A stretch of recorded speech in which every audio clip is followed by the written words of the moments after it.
Life can be messy, Life can be unpredictable, but a whole lot of love. and a little wine makes it all work. This is Love and Jesus Juice.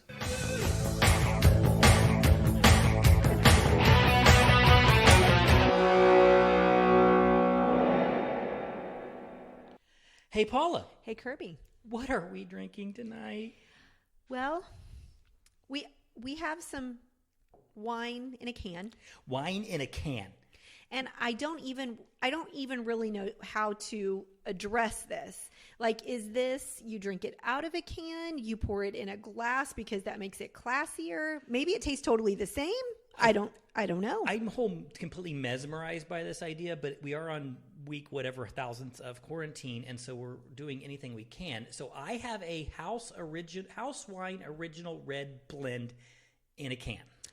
I have a Crafters Union Pinot Grigio, fresh and bright, premium wine. And this is from the classiest wine store that I know of, which is CVS. Okay. And so we're going to pop this open. Just to prove it. Yeah. Okay, there we go. You can hear the sound of the wine. I got red wine all over my hand. Okay, perfect. Okay, so should we try to drink it out of the can first? Sure, because that could revolutionize our wine drinking. Okay, let's try it.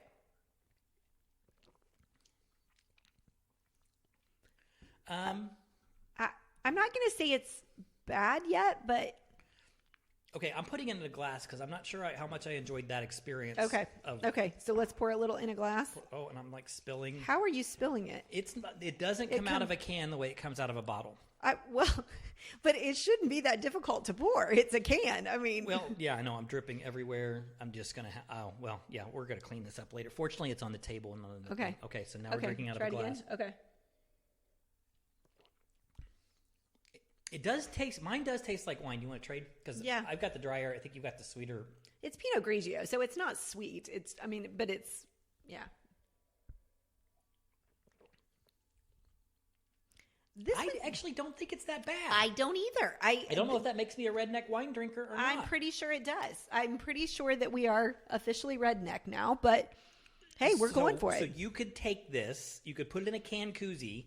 Yeah. And like stand there with the dudes around the barbecue grill sipping your Pinot Grigio, and they're going to think you're putting back the Bud Light, and you just as macho as they are. If they're drinking Bud Light, that's a whole different ballgame. Yeah, we could do a podcast on the great mystery of Anheuser-Busch products and why people drink it. But I'm thinking, okay, wine out of a can. Okay, well, you should try it. There's was there other varieties? There were several varieties from several places. Okay. Yes, it was right next to, this is going to be a shocker, at CVS, because tonight's episode is sponsored by the wine section at CVS, because we are still under house quarantine or whatever this is.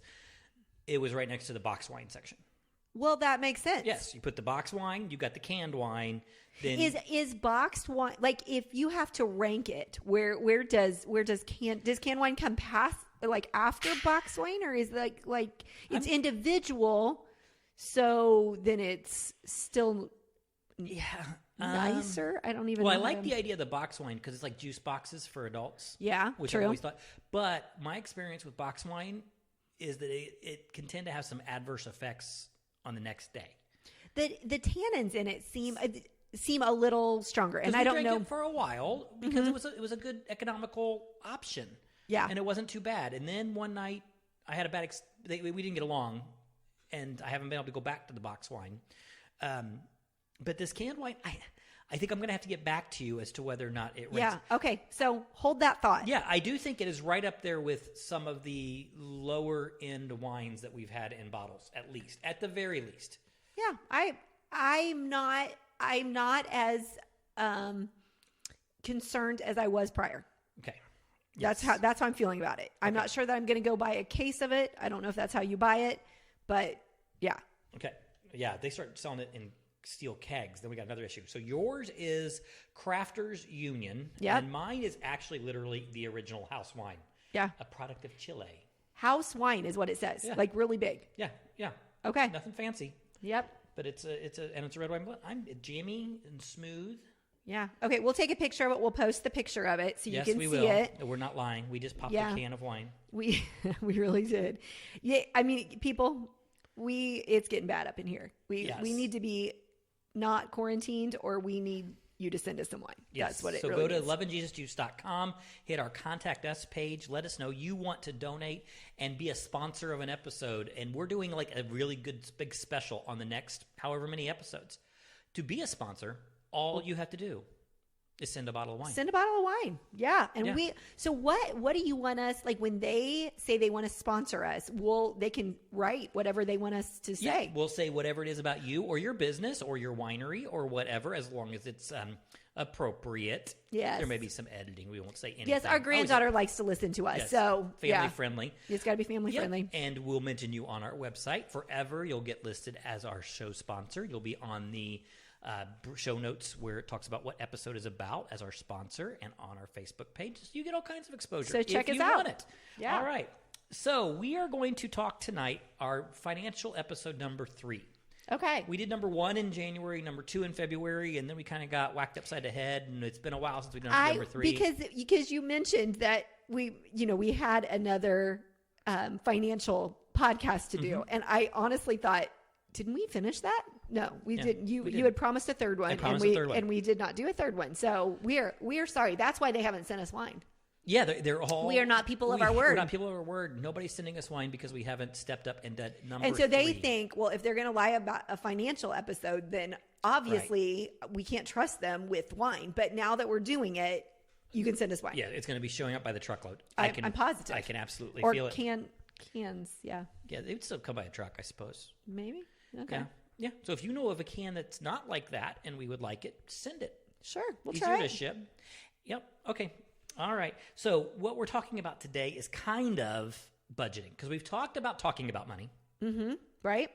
So now we're going to talk about the process of getting your money in order, so to speak. Right. And I really wanted to have this conversation right now because we are in this really weird place of we've all been quarantined. So I think some people have probably spent a lot less money, right? I mean, that potentially, because I think they it probably haven't goes eaten either out. direction. They've spent a lot less money because they stopped spending it on the regular things, or they're so bored they're buying everything off of Amazon. Right. So I think it could go either direction. So I think this is a perfect time to have this conversation and talk about how do we get back to a budget, or how do we make what we did save count. Right. But also support the economy, because we're small business owners. So we understand we want to support businesses. We want you to support businesses. So, but that doesn't mean that we need to break the bank. And on the other side of it, of whether or not people have spent more money or spent less money, people that are either made a lot more money or made less money, because we kind of do have a situation. That's so true. Some of our listeners have probably been working a lot and overtime, and they have all the money that they know what to do with, and they're still getting their stimulus checks and whatever. Right. Or they got laid off and they got the $600 bonus and they're making more money laid off. $600 bonus. Do we get to call it that? Well, yeah, government bonus. From I don't know. $600 hand up. We work in commission, so we get Yes, bonuses. we get Sorry. Or they got laid off early or whatever, Yeah. or they didn't have children, so that when they were laid off, it counted. They've got stretched thin. They put stuff on credit cards. Maybe now they're getting their $600 pandemic assistance. Maybe they were self-employed and that's all they're going to get. All these different scenarios. We've got so many different scenarios right now, like you said, and it really, you can't say it's all good or all bad or anything like that for any one person, because it is so personal to each person. But I think what we can say is, as this starts to get over, money is going to get released into the economy in large amounts. And in a different way than it ever has before. Exactly. Right? I think that's the biggest thing is we've talked about, okay, so we're having trouble finding chicken in our grocery stores locally. And there's going to be a long-term effect of that. It's not like all of a sudden, because right now the restaurants, schools, all these different places are not even open. And so the chicken is a perfect example of how this is going to continue to shift.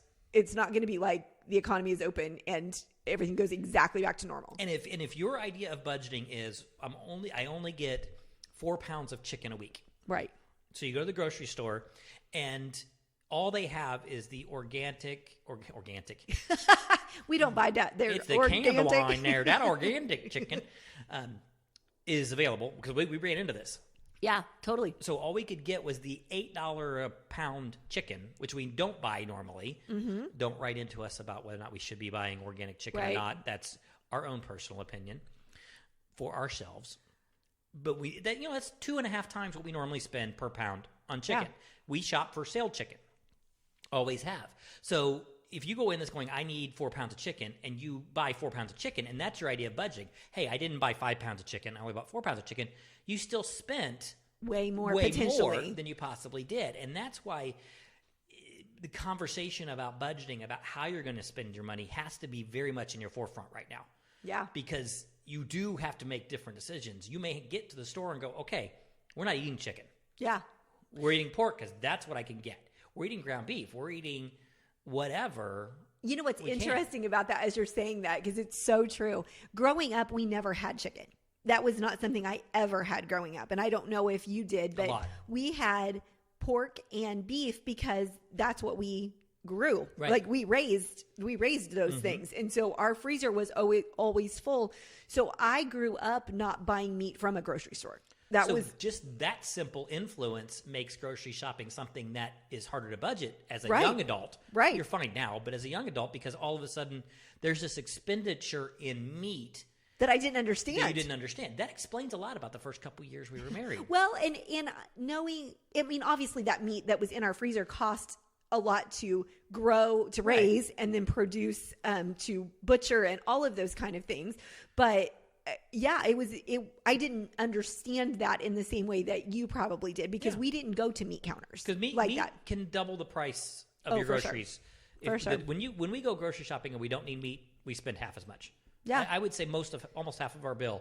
Well, half of our grocery bill. Yeah. But a third of our total bill, because a third of it is wine. But if you think about it, like we don't really eat steaks every week. It's not like we eat filet mignon or shrimp. And I do remember we first got married, that was something I had to educate you on.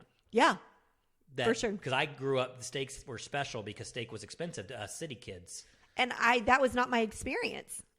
We had steaks in our freezer. And so I didn't know that steaks... I say I didn't know, but I didn't understand. You didn't compare the price per pound of a T-bone versus a chicken breast. I didn't just grabbed. That sounded good. That was what we were going to put on the menu. Yeah. So I think so. That's really interesting. I also think that like gas prices are much lower right now. Right.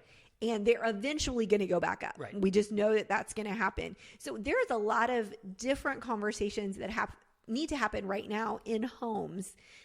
And I do believe that if we can have those conversations before the world opens back up, whatever that looks like, and it's not going to all open up at the same time, but it would be wise, and we know this, to have a conversation now so that we don't get ourselves in trouble. Everybody else doesn't get themselves in trouble, right? And you've probably, if you both have ended up at home together, thrown here, working from home, just being at home and laid off, whatever it is, that happened to you suddenly. Right. And so there was probably growing pains. And we could just as suddenly get opened back up. But you have the opportunity now to have some of these conversations that say, when I go back to work, when you go back to work, and we start doing this again, what part do we incorporate in? We did our habits conversation a couple weeks ago. Money should be part of that conversation. We've learned some good habits about money. We rebounded, we reacted, whatever, and we recovered. How do we go forward with that? And so that's why I think this is a great time to talk about. We spent about 5 minutes chasing rabbits right off the bat, which is just fun. Yeah. Okay. Sorry. Okay. Focus. That's right. So, of course, the reason we're not going to straight up talk about budget and how to budget or how to budget is because if you go online and search how to make a budget, you're going to come up with thousands of different web pages and apps and other systems and programs and whatever that will tell you how to make a budget. So what I want to talk about is the concepts behind budgeting. What makes it work if you're not a nerd? If you're not somebody that likes to get up in the giggle weeds and you like to figure out money, what do you do? Okay, so just a concept really then. Yeah, because that kind of goes back to the conversation we used to have about exercising. Mm-hmm. If you try to take somebody else's plan and you put it inside your personality style, it may not work. So find what does work for you. So are there some key questions or some key focuses that we should have then? Well, the first thing you have to do, the most important thing, is understand how much money do you have. Right. And I think it's surprising the number of people that don't grasp this. They don't sit there and realize paycheck 1 plus paycheck 2 equals this amount of money, and that's all we have. Right. And we've got to work from there. If you don't understand how much you have, then you cannot spend your money wisely. Yeah, I was talking to some of my team today and talking about how important it is that we know our numbers. Like because we either over exaggerate or under determine those numbers depending on our attitudes or where we're at or anything like that. And I think budget's the same way. Yeah. When we're feeling good, we feel like we've got more. When we're not feeling so great, we feel like we don't have any. And probably neither one is true. And we heard this big number. We got our first job and we realized that's more money than I've ever made before. And we start to do it. And it's kind of like when you buy a big house, you find a way to fill it. Yeah. When you have a big salary, you find a way to spend it. Oh, absolutely. So you have to start with how much you have. And the second thing you have to do is know how much you spend. Right. So really starting with the set ones. Set ones. Everybody has set that cannot change unless you're going to sell something or whatever the case is. But basing that on you're going to stay in your same home, live in your same space, have your same car. There's set things that don't change. And determining if those set things are have-tos or want-tos. Yeah. Really understanding whether or not it's a want-to versus a have-to. Which is why I think you start with the house. Yep. That's a set thing that House, if you're going to have a apartment. place to live, that's going to stay the same. There's insurance. There's all of those different pieces that are absolute non-negotiable. You can't not have that. Oh, and that's a good point, how a lot of people get in trouble. They get pre-approved for a loan when they buy their first home. Yeah. And it's like 35% of their income, which is way too much. Way too much. Yeah, but hopefully that's already been a part. That can't be part of the budget conversation right now. No. That Unless you're trying to recover and you're trying to figure out why all of a sudden True. you don't That's have true. it. You may be overhoused. You may need to figure that out, because I know that when we were buying our first house, what they wanted to loan us and the monthly payments that would have resulted would have put us in a big world of hurt based upon what we could have had a house to live in, period. Yeah. We couldn't feed anybody. We couldn't pay gas in the lawnmower. We couldn't do anything to maintain it. But yeah, we could gotta afford be able it. to factor all of that stuff. And I think a lot of people categorize want-tos as have-tos. Yeah. Too. How many streaming services are you going to have? What's your cable bill look like? Do you have 2-3 cell phones? What's the data package that you're on? And they view some of these things as haves when they're really more like wants, or at least to the level they invest in them, they're a want. Right. And so it's a trade-off. To me, budgeting, the whole concept of budgeting is we can have this or this. Mm-hmm. It's a negotiation with yourself, not necessarily with anybody else, about what you really want. And so do you want to be able to go out to dinner, or do you want to have 5 streaming services? Mm-hmm. Do you want to be able to go on vacation, or do you want to have a bigger house? Those are all, there's probably a way to do what's most important to you. Right. It's rare. You don't want everything anyway. Mm-hmm. It's just what we do is we decide not to decide. Yeah. And we compare what other people are doing, not knowing what other people are giving up. Yeah. Because it could be the very same way. They may not have family that they have to fly to. And so, they can go see their family, but it's an hour drive. And so that's a totally different conversation. They may go out to eat all the time, but they may live in a little tiny house with a little tiny mortgage payment compared to what you have. Or never take vacations, absolutely. Yeah, so you can't really play that Joneses game because you're not in the Joneses shoes. It's not an apples to apples comparison because you have different priorities and making different decisions all along the way. And then the last thing I think is really, really important when you are trying to get your finances in order is to watch out for where your money leaks. Yeah. Because we do that probably once a year now. That's just it. It's not a do it once and then you figured it out, because you get tighter on your budget out of choice. We've done this several times. Yep. And then it just kind of, it's like the corset starts coming off slowly. It's not like we untie it and let it all cut loose. Well, we were just talking the other night. A perfect example of this is we had fought really hard to get our entertainment cable bill down. We cut the cord or the dish, and we went to the streaming services, and we had half the price, and we weren't having to call and do it. Then we wanted to watch a show on a different streaming platform. So we signed up for the 7-day free trial, and we got hooked on the show, and we thought, okay, we can binge this and finish it in 30 days. Well, at the end of the 30 days, we either weren't done with it or we realized they're still making new episodes. So we've got 2 options. we now absorb into the budget the monthly cost of that additional channel, or we cancel it, let all of the episodes stack up, and then binge it during 1 month. Both of those are legitimate answers. Choices. One, yeah, exactly. It's a choice. One can potentially become a leak on your budget if you're doing it over and over again with lots of different avenues. And right now, people are thinking they're saving all kinds of money on cable because their base bill's less, but they're starting to get Disney Plus and, and X and Amazon Prime and all of these different channels, Netflix, to watch them all. And I bet you a lot of people would, if they added it up, they're spending more. And so that's the question to ask do you know every place money comes in, and do you know every place that money goes out? We cut our grocery bill when we stopped shopping hungry. Yes, right. I mean, it's a simple thing. Eat before you go to the grocery store. You can save a lot of money. You don't buy impulse buys as much if you're full. Right. The cookies don't look as good when you're stuffed. Well, and just making the list and making a decision to stick with it, which when you have kiddos with you is way harder because they're asking for things. And if you're hungry, then you want to buy them, or you're having family over, whatever the case is. Yeah. So yeah, it can be a lot harder, but there are areas where you can let it a little looser, but you can't do that in all of them. Right. And that's I think where we get stuck. Auto drafts and auto ships. Oh my gosh. Yeah. Tell you what, if a company gives you a deal to be on an auto ship or an auto draft, they're not doing it to be nice. They're doing it because you'll spend more money with them. Well, yeah, it's business. Yeah, it's a business. And if you use it, then that's a really great fix, is that it auto ships to you and you don't have to think about it. What often happens is things stack up and now you've got this continuing to come that you're not using. So right, exactly. Yeah, so I think again, it's really if you haven't really looked at where your money is going, you have a choice to send it where you want to send it or not. Yeah, because bottom line, if you're going to get your money in order, you can either make more or spend less, or combine them both. The two. And ideally, that's what you're trying to do. And we're self-employed, so we've always thought, hey, we can always make some more money. And that attitude has gotten us into trouble sometimes, because it's like, we'll go ahead and spend it, because then we'll go make up the money. And that's not the best way to be looking at it. You need to go make the money first. And what I find, at least for us and for a lot of people, is they think, well, I don't spend a lot of money, because you don't at one time. Right. And so we've never gotten in trouble financially for big purchases. No, we're really good at that. We don't make big purchases.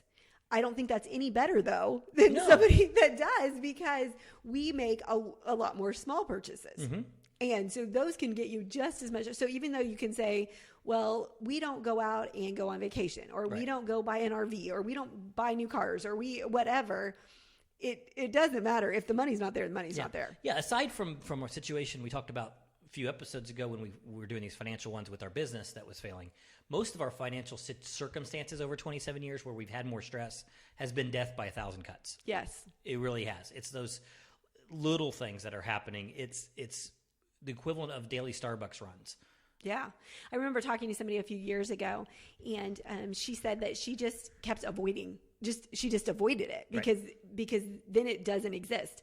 Unfortunately, that wasn't true, and that's what she found to be true, was that it didn't help the situation, and it only made it worse. And then it almost became secretive, and then it became harder, and then nothing works. And so it really is, as painful as it may be in the moment, it's so much smarter to get a hold of it. And money is one of those things that is an immediate stress. Oh. And I am guilty of that. If we don't have all the money to pay all the bills, I don't even like to balance the checking account. And I'm one of those people. I like that go and hide in the closet thinking it'll be better. But that's when other problems you start to do, you get fees associated because you don't pay things on time or whatever the situation is. And that just magnifies the problem. You have to face it. You have to own up to it. So the most recent time that we needed to kind of get stuff back in control, what made it work for us? I think it was the conversation of, we've got choices to make. And and that we started with what we spent. Right. So that was probably, if I think about it, that was probably the best thing that we did, was we started with what we actually spent without thinking about it, or where we had kind of let things a little looser. Okay, this is where we're spending this money. Are we enjoying it to that level? That's a key question. Well, no. So if we cut that in half, or if we cut that out, are we going to feel like we're missing out? Right. And sometimes we said yes and sometimes we said no. Right. And so that to me, it didn't feel like, because budgeting is like dieting. It feels like all the things you can't have. Right. And so it feels yucky. So then if you're rebellious or whatever, you don't like that feeling. And so that was a great way to go at it, because then it was, okay, we're not saying no. Right. We're just saying if this is a $200 budget line or a $500 budget or whatever it was, are we enjoying it enough for the work that it takes to earn that money? And then I think we took one area that we could both invest in our emotional energy into. Right. And that was eating out. Yep. And what we did was we would always know when we'd eaten out too much. Oh, for sure. And we always knew when we would eat out at nicer places too much. So our conversation, if I remember correctly, kind of went like, all right, in the course of a month, what would we enjoy to go have a sit down and somebody waits on us meal? Mm-hmm. To really feel like we're feeding that wish, that want. And so that's 2 times in a month. That'd be great. We could be happy in 2 months. So with our travel schedule and how much would we go, how many times are we going to want to go eat at a medium level restaurant? And then on top of that, we don't really love fast food, but we do fast food occasionally because we kind of have to on the go. What would that look like? And we created a dollar amount and put it cash in an envelope. It's the only envelope system that we've ever really stuck with. Mm-hmm. We did do a small little entertainment, because for us, entertainment is the movies once every couple of weeks. It may, our entertainment doesn't cost us a lot because, again, we get to travel so much. We get it in there. So we put all that in cash in there, and that kind of then became a game for us. We would struggle doing cash at grocery stores because of the way we shop, but it became really easy to do it at restaurants. Yeah. And as we were on the same page and having the conversation and got a little competitive, like, hey, how much are we going to be under our amount? Because we could go and put that towards a credit card or put it in an emergency fund or whatever. Then that started to spill over onto other purchases and other things. And then it was like, all right, that whole snowball effect that Ramsey talks about, we both got excited about. Yeah. And so you've got to find the place where you both can live in it and work in it. If you're married, I guess that would be true. If you're married, you have to have a place where you both are on the same page, because it doesn't work. I shouldn't say it doesn't work, but it would be much harder if one of you is in and the other is out. Right. And so I think having that conversation allowed us to both have that conversation and help make that decision, rather than arbitrarily you making that decision and saying, we need to cut the budget. This is what we're going to do. And then me feel like, okay, but my income is part of that. Right. I should be able to be in the conversation. Mm-hmm. And that's a good point. If you haven't already heard it, go back and listen to our episode on talking about money. Yeah. Because budgets work when that happens. Yes. Even if you're both free spirits, even if you're both nerds or whatever, you have to have that conversation, because 2 people who really like their money could still disagree with where it should go, or what size the emergency fund should be, or what kind of investments it's going to be. You've got to be able to have a conversation and realize whether you do separate checking accounts, joint checking account, whatever, you're both invested in the outcome. Yeah. And having the conversation now is much better than having the conversation with attorneys. Yeah. And it's Heaven cheaper. forbid. It's a lot cheaper to have it before you get Heaven divorced than you forbid. get divorced because of it and have to spend the money there. So you don't like to budget. You don't like Nope. to talk about money. I'm not a big budgeter fan. We figured it out. What tip, what one thing would you give somebody who is either struggling to get their money under control or starting out? Really is choosing what you're doing. Where is your money going, and what's really important to you? Consciousness. Just that consciousness of making that decision instead of just pulling out a credit card. Credit cards, debit cards, all of that can be good. I know Ramsey says using cash is more effective, and I totally get that.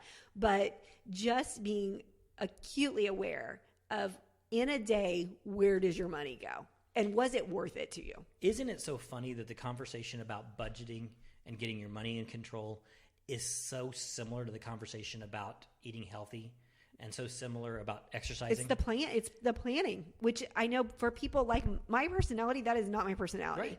But I know that nothing feels good the way I physically feel, the way our budget is, any of that, none of that feels good at the end of the not thinking it through. Right. So I think it through because I like the way that feels, right. that looks. So you get in shape by doing something.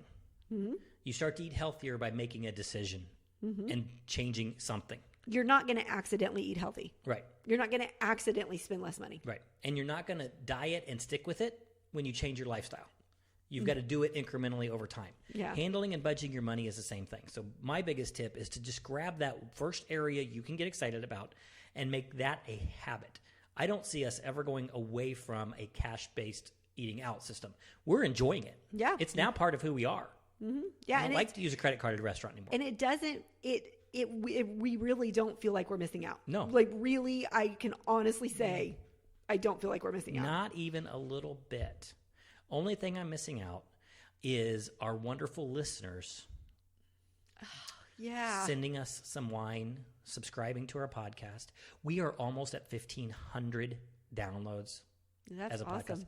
That is awesome. We're shooting for 2,000 in the next month or two. If we get out of this and people start driving again, everybody's going to listen to these and catch up all at one time. Yeah. So tell all your friends about us at Love and Jesus Juice. That should be part of your budget decision. Yes. Every day you're going to budget some time to tell everybody how wonderful Love and Jesus Juice is as a podcast. Yeah, and go rate us. Go rate us, subscribe, go to our website and join our newsletter, and you'll get all kinds of fun stuff. Thank you very much. We'll talk to you.